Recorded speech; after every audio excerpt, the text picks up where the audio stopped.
ሰላም ጤና ይስጥልን የተወደዳችሁና የተከበራችሁ የገበያ ሚዲያ ተከታታዮቻችን እንደምን አላችሁ? ይህ በሮሃ ፎሬክስ ቢሮ ስፖንሰርነት ወደ እናንተ የሚደርሰው ዕለታዊ የምዕራፍ አንድ የቢዝነስ ዜናችን ነው። በቢዝነስ ዜና እወጃችን ላይ የሮሃ ፎሬክስ ቢሮን የዕለቱን የምንዛሬ ዋጋ አካተን እንድትከታተሉን እንጋብዛለን። ለዕለቱ ወደ ያዝንላችሁ ዜናችን እናልፋለን። በቅድሚያም አርዕስቶችን እናስቀድም።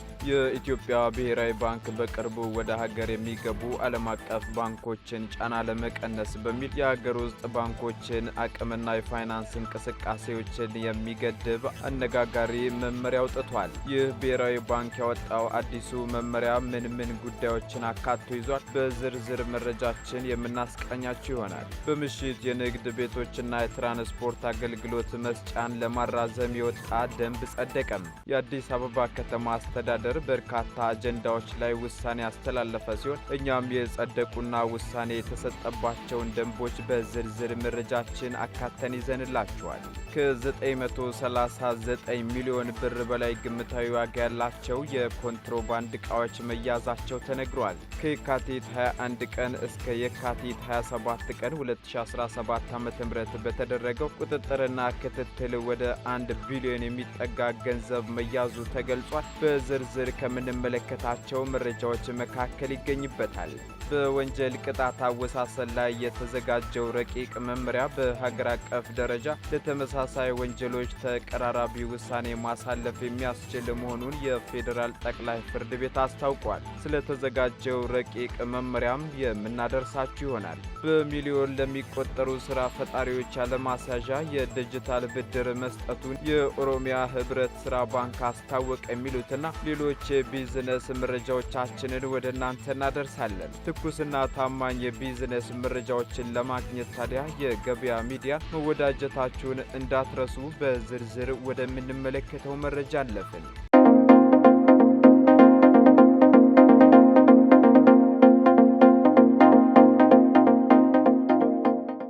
በሚሊዮን ለሚቆጠሩ ስራ ፈጣሪዎች ያለማስያዣ የዲጂታል ብድር መስጠቱን የኦሮሚያ ህብረት ስራ ባንክ አስታውቋል።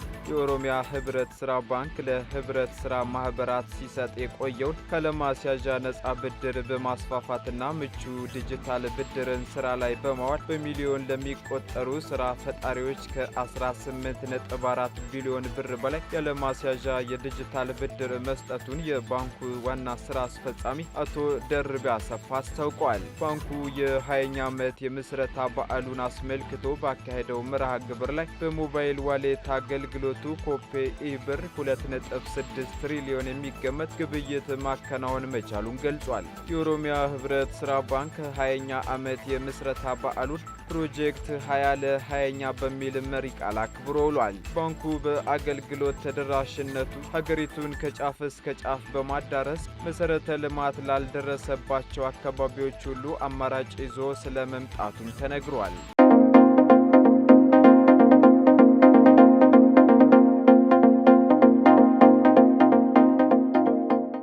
ከ939 ሚሊዮን ብር በላይ ግምታዊ ዋጋ ያላቸው የኮንትሮባንድ ዕቃዎች መያዛቸው ተገልጿል። ከየካቲት 21 ቀን እስከ የካቲት 27 ቀን 2017 ዓ.ም በተደረገው ክትትልና ቁጥጥር ግምታቸው ከ939 ሚሊዮን ብር የሚሆኑ የኮንትሮባንድ ዕቃዎች መያዙን የኢትዮጵያ ጉምሩክ ኮሚሽን አስታውቋል። በዚህም ከ500 ሚሊዮን ብር በላይ የገቢና ከ300 ሚሊዮን ብር በላይ የወጪ ኮንትሮባንድ ዕቃዎች በድምሩ ደግሞ 939 ሚሊዮን ብር ግምታዊ ዋጋ ያላቸው የኮንትሮባንድ ዕቃዎች በተለያዩ ቅርንጫፍ ጽሕፈት ቤቶች መያዛቸውን ያስታወቀው። በቁጥጥር ስር ከዋሉት የኮንትሮባንድ ዕቃዎች መካከልም የተለያዩ ማዕድናት፣ አልባሳት፣ ኤሌክትሮኒክስ፣ ቡና፣ ጥራጥሬ፣ የተሽከርካሪ መለዋወጫ፣ የመዋቢያ ዕቃዎች፣ ጫት፣ አደንዛዥ እጾች፣ መድኃኒት፣ የቁም እንስሳትና የውጭ ሀገር ገንዘቦች ይገኙበታል ተብሏል። የኮንትሮባንድ ዕቃዎቹ በጉምሩክ ኮሚሽን ሰራተኞች፣ በፌዴራል ፖሊስ፣ በክልል ፖሊስ አባላትና ህብረተሰቡ ባደረጉት የጋራ ጥረት በፍተሻና በበረራ የተያዙ መሆናቸውም ተገልጿል። የኮንትሮባንድ ዕቃዎቹን ሲያዘዋውሩ የተገኙ 9 ተጠርጣሪ ግለሰቦችና 3 ተሽከርካሪዎችን በቁጥጥር ስር መዋላቸውን የኮሚሽኑ መረጃ አመላክቷል። የኮንትሮባንድና ህገወጥ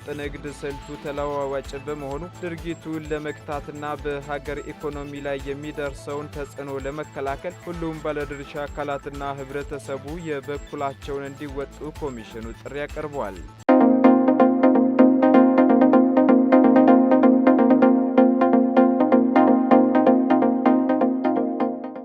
በወንጀል ቅጣት አወሳሰን ላይ የተዘጋጀው ረቂቅ መመሪያ በሀገር አቀፍ ደረጃ ለተመሳሳይ ወንጀሎች ተደራራቢ ውሳኔ ማሳለፍ የሚያስችል መሆኑን የፌዴራል ጠቅላይ ፍርድ ቤት አስታውቋል። በተሻሻለው የወንጀል ቅጣት አወሳሰን ረቂቅ መመሪያ ላይ የቅጣት እርከን ያልነበራቸው የወንጀል አይነቶችም መካተታቸው ተገልጿል። የፌዴራል ጠቅላይ ፍርድ ቤት በወንጀል ቅጣት አወሳሰን ረቂቅ መመሪያ ላይ የክልልና ከተማ አስተዳደር የፍትህ አካላት በተገኙበት በአዲስ አበባ የውይይት መድረክ አካሂዷል። በዚህ ጊዜ የፌዴራል ጠቅላይ ፍርድ ቤት ፕሬዝዳንት ቴዎድሮስ ምህረት የተሻሻለው የወንጀል ቅጣት አወሳሰን ረቂቅ መመሪያው የፍትህ ስርዓቱን ለማሻሻል በሚደረገው ጥረት ከፍተኛ እገዛ ያደርጋል ብለዋል። ረቂቅ መመሪያው በወንጀል ቅጣት ውሳኔ አሰጣጥ ሂደት የሚነሱ ቅሬታዎችን በመፍታት የወንጀል ሕጉን ግቦች ማሳካት በሚያስችል መልኩ ተገማች ውሳኔ ማስተላለፍ እንዲቻል መዘጋጀቱንም ተናግረዋል። በተጨማሪም ረቂቅ መመሪያው የቅጣት ደረጃና እርከን ያልነበራቸው ወንጀሎችን በማካተት በፍርድ ቤት የሚሰጡ ውሳኔዎችን ተቀራራቢና አስተማሪ እንዲሆኑ የሚያስችል መሆኑንም አስረድተዋል። ከዚህ ቀደም የቅጣት እርከን ያልወጣላቸው የወንጀል ድርጊቶች በዳኞች ፍቃደ ስልጣን ውሳኔ ሲሰጥ መቆየቱን አንስተዋል። በተሻሻለው የወንጀል ቅጣት አወሳሰን ረቂቅ መመሪያው ላይ በአስገድዶ መድፈር፣ በሰው ግድያና ሌሎች የወንጀል ድርጊት የቅጣት እርከን ከፍ እንዲሉ መደረጉን አብራርተዋል። በዚህም ዳኞች ለተመሳሳይ የወንጀል ድርጊት ተደራራቢ ተገማችና ተአማኒ ውሳኔ ማሳለፍ የሚያስችላቸው መሆኑን ገልጸዋል።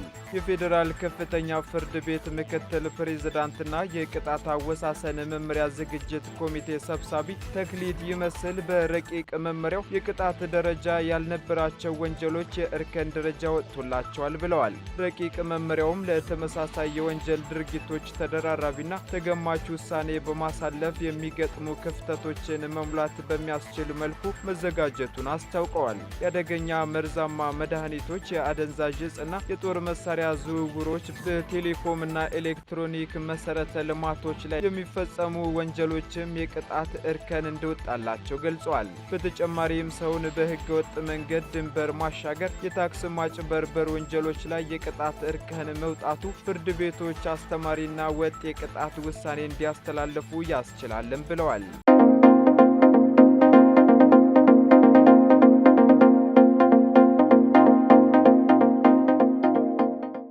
በምሽት የንግድ ቤቶችና የትራንስፖርት አገልግሎት መስጫን ለማራዘም የወጣው ደንብ ጸድቋል። የአዲስ አበባ ከተማ አስተዳደር ካቢኔ 4ኛ ዓመት 8ኛ መደበኛ ስብሰባው በበርካታ አጀንዳዎች ላይ ተወያይቶ ውሳኔ አሳልፏል። የአዲስ አበባ ከተማ አስተዳደር ካቢኔ በከተማዋ ጎዳናዎች ላይ የሚካሄዱ መደበኛ ያልሆኑ ንግዶችን በስርዓት ለማስተዳደር የሚያስችለውን ረቂቅ ደንብ ተወያይቶ ማጽደቁን አስታውቋል። በዚህም ሀገራዊና ማህበራዊ ፋይዳ ላላቸው የማኑፋክቸሪንግና ሌሎች ፕሮጀክቶች የሚውሉ የቦታ ጥያቄዎችን መርምሮ ያጸደቀ ሲሆን መደበኛ ያልሆነ የጎዳና ላይ ንግድን ስርዓት ለማስያዝ ይረዳ ዘንድ የተዘጋጀ ረቂቅ ደንብ ላይ ተወያይቶም ውሳኔ ተሰጥቶበታል። እንዲሁም በምሽት የንግድ ቤቶችና የትራንስፖርት አገልግሎት መስጫን ለማራዘም በወጣው ደንብ ዝርዝር ላይ ተወያይቶ ያጸደቀው ካቢኔው የተርሚናል አገልግሎት አሰራርና ቁጥጥር ረቂቅ ደንብ ላይም ተወያይቶ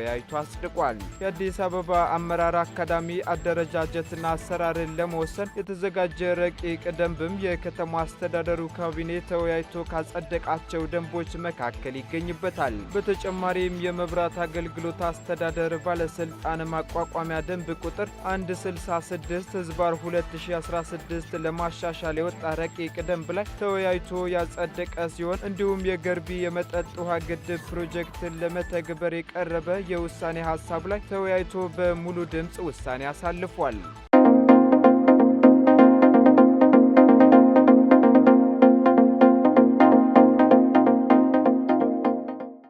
የኢትዮጵያ ብሔራዊ ባንክ አነስተኛና አዳዲስ የተቋቋሙ የፋይናንስ ድርጅቶች በልዩ የኢኮኖሚ ዞኖች ውስጥ ቅርንጫፍ እንዳይከፍቱ የሚያግድ ረቂቅ መመሪያ አውጥቷል። የምጣኔ ሀብት ባለሙያዎች እንደሚጠቁሙት ይህ ውሳኔ ብሔራዊ ባንክ ሀገር በቀል የንግድ ባንኮች መካከል ውህደትን እንዲፈጥር ለማበረታታት የያዘው ሰፊ ስትራቴጂ አካል መሆኑን ጠቁመዋል። በዚህ ሳምንት ከሌሎች ሁለት መመሪያዎች ጋር የተቀላቀለው አንደኛው የኢንሹራንስ ንግድ ደንቦችን የሚመለከትና ሌላኛው ለባንኮች አነስተኛ የመጠባበቂያ መስፈርቶችን የሚመለከት መሆኑ ታውቋል። ረቂቅ መመሪያው በባንክ ዘርፍ ውስጥ ካሉት አጠቃላይ ንብረቶች ቢያንስ 2% የገበያ ድርሻ ያላቸው ባንኮች በልዩ የኢኮኖሚ ዞን ውስጥ ቅርንጫፎችን መክፈት እንደሚችሉ ይደነግጋል። በመመሪያውም አንቀጽ 4 ንዑስ አንቀጽ 6 ተራ ቁጥር 1 እንደሚያመለክተው የባንኩ ጠቅላላ ሀብት ከሴክተሩ ጠቅላላ ሀብት ቢያንስ 2% መሆን እንዳለበት የሚደነግግ ሲሆን ይህም በመጨረሻው የበጀት ዓመት መጨረሻ ስሌት ላይ የተመሰረተና ተጨባጭ ቁጥራዊ አሃዝ መሰረት አድርጎ የሚሰላ መሆኑን የሚጠቁም ነው። የዘርፉ ባለሙያዎች እንደሚያስረዱት ከሆነ ደግሞ ብሔራዊ ባንክ ባለፈው ዓመት ባወጣው መረጃ መሰረት በልዩ የኢኮኖሚ ዞን ውስጥ ለመስራት የሚፈልግ ባንክ በአጠቃላይ ቢያንስ 66 ቢሊዮን ብር ካፒታል እንደሚያስፈልገው ይገመታል።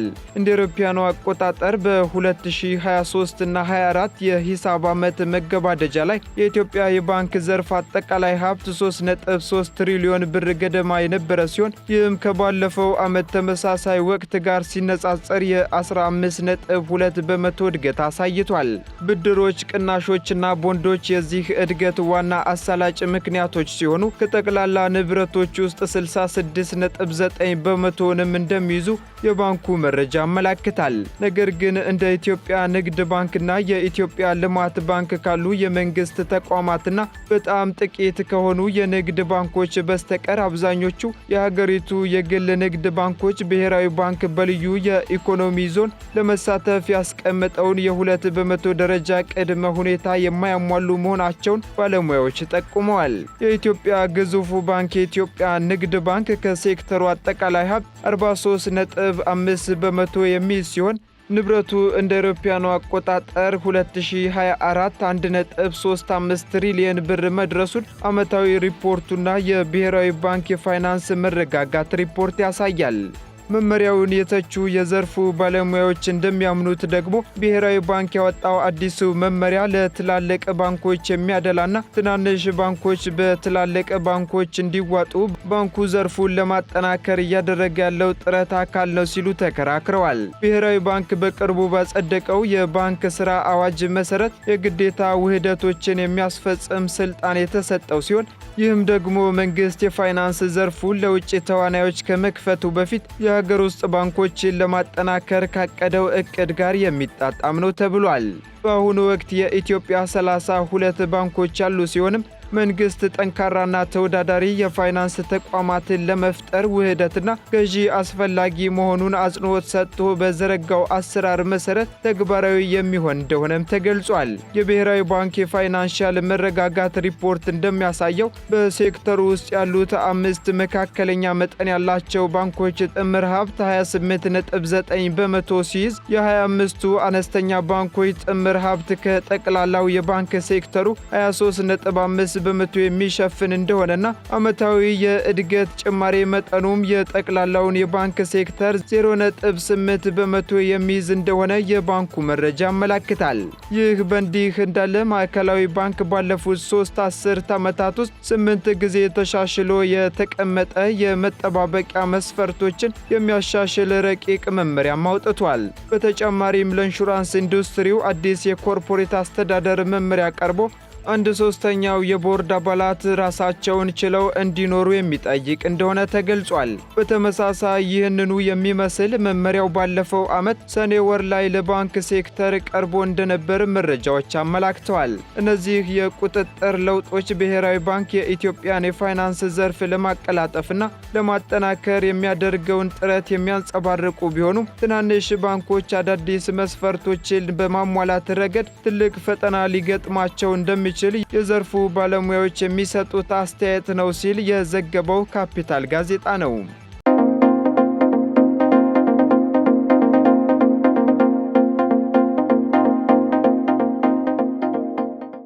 ቀጥለናል። የተከበራችሁ ተከታታዮቻችን የአሜሪካ የውጭ እርዳታ መቋረጡ የቲቢ በሽታን ሕክምና በመቀነስ በሚሊዮን የሚቆጠሩ ሰዎችን ሕይወት አደጋ ላይ መጣሉን የዓለም አቀፉ ጤና ድርጅት አስታውቋል። እንደ ድርጅቱ መረጃ ከሆነ የአሜሪካ እርዳታ ባለፈው ዓመት ብቻ ወደ 3.65 ሚሊዮን የሚጠጉ ሰዎችን ከሞት ማዳኑ ይታወሳል። የዓለም ጤና ድርጅት ሰሞኑን ባወጣው ሪፖርቱ እንደሚያመለክተው የአሜሪካ የውጭ እርዳታ መቋረጥ በሚሊዮን የሚቆጠሩ ሰዎች ሕይወት አደጋ ላይ የሚጥለውን የሳምባ ነቀርሳ አገልግሎት ተደራሽነት እንዲቀንስ ማድረጉን አስታውቋል። እንደ ድርጅቱ መግለጫ ከሆነ የትራምፕ አስተዳደር የአሜሪካ የውጭ እርዳታን ለተወሰነ ጊዜ ለማቆም መወሰኑ ዝቅተኛና መካከለኛ ገቢ ባላቸው ሀገራት የሳምባ ነቀርሳ በሽታን በመከላከል ረገድ የተገኘውን ውጤት ሊቀለብሰው ይችላል የሚል ስጋት መፍጠሩ ተገልጿል። የድርጅቱ የቲቢና የሳምባ ጤና ፕሮግራም ዳይሬክተር የሆኑት ቴሬዛ ካሳይቫ አፋጣኝ እርምጃ ካልተወሰደ ቲቢን በመዋጋት የተገኘው ውጤት አደጋ ላይ ነው ብለዋል።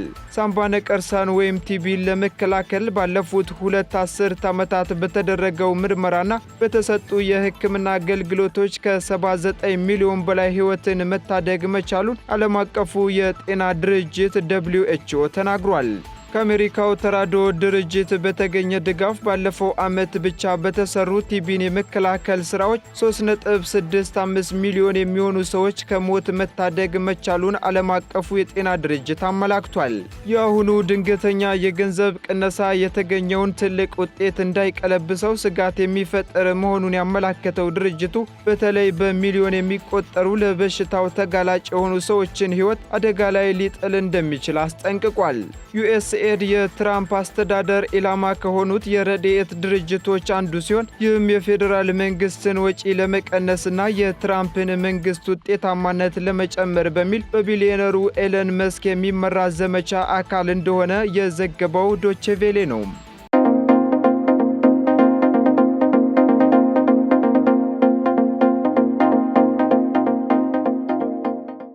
ቀጥለናል። የተከበራችሁና የተወደዳችሁ የገበያ ሚዲያ ተከታታዮቻችን በመጨረሻም የሮሃ ፎሬክስ ቢሮን የዕለቱ የውጭ ምንዛሬ ተመን ወደ እናንተ እናደርሳለን። አንድ የአሜሪካ ዶላር 144 ብር እየተገዛ 146 ብር ከ89 ሳንቲም እየተሸጠ ነው። ፓውንድ ስተርሊንግ 172 ብር መግዣው ሲሆን 175 ብር ከ44 ሳንቲም ደግሞ መሸጫው ነው። እንዲሁ ዩሮ 145 ብር ከ50 ሳንቲም እየተገዛ 148 ብር ከ41 ሳንቲም እየተሸጠ ነው። ስዊዝ ፍራንክ 151 ብር እየተገዛ 154 ብር ደግሞ መሸጫው ሆኗል። የተባበሩት አረብ ኤሚሬት 39 ብር እየተገዛ 39 ብር ከ78 ሳንቲም ደግሞ መሸጫው ነው። የሳውዲ ሪያል እንዲሁ 38 ብር መግዣው ሲሆን መሸጫው ደግሞ 38 ብር ከ76 ሳንቲም ሆኗል። እንዲሁም የቻይናው ዩዋን 18 ብር እየተገዛ 18 ብር ከ36 ሳንቲም መሸጫ መሆኑን የዕለቱ የውጭ ምንዛሬ ዋጋ መረጃ አመላክታል።